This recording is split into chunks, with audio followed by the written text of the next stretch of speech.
ఈరోజు నా జీవితంలో 2 విషయాలు జరిగాయి. అవి మీకు తెలియజేయాలని నేను అనుకుంటున్నాను. నేను ఆటో నడుపుతాను. ఈరోజు కిరాయికని ఆటోకి వెళ్ళాను. ఆటోకి వెళ్తే ఎవరో ఎంపీయో ఎమ్మెల్యేనో ఎవరో వెళ్తున్నారు. అదే సైడు నా పక్క గుండానే వెళ్తున్నారు. గవర్నమెంట్ ఎంప్లాయీ ఆ దారి నుంచి వెళ్తున్నాడు. నేను వెళ్ళే దారి నుంచి వెళ్తున్నాడు గవర్నమెంట్ ఎంప్లాయీ వాహనం ముందు పోలీస్ జీబు ఉంది. పోలీస్ హార్న్ కొడుతుంటే పక్కకి తీశాను. నా పక్క గుండా వచ్చాడు పోలీసు. ఏమంటున్నాడు తెలుసా? అరే గాండు పక్క తొలుగురా అని అన్నాడు. అదొకటి.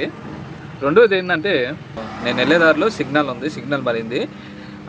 పచ్చబట్టను వెలిగింది. అప్పుడే నేను రాగానే పచ్చబట్టను వెలిగింది. అప్పుడు ఎస్ఐ ఉన్నాడు.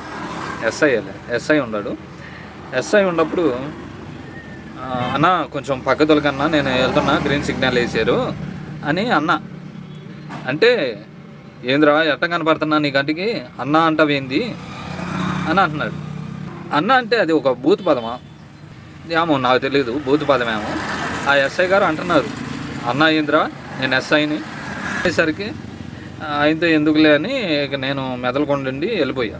ఎంత పోలీస్ అధికారి అయినా ఒక బాధ్యతారహితంగా ఉండాలి. అదే నేను ఆటో డ్రైవర్ని. నేను కారులో కానీ పెద్ద పెద్ద ఈ కియా కార్లు ఇవి ఉన్నాయి చూడండి. ఈ కారులో వచ్చినట్టయితే, సార్ నమస్తే సార్, లోకంలో ఎట్లా జరుగుతుంది. నేను తప్పుగా మాట్లాడితే దయతో క్షమించండి. కానీ అందరినీ ఒకేలా చూడటం చాలా గౌరవం, ఉత్తమం. జై హింద్.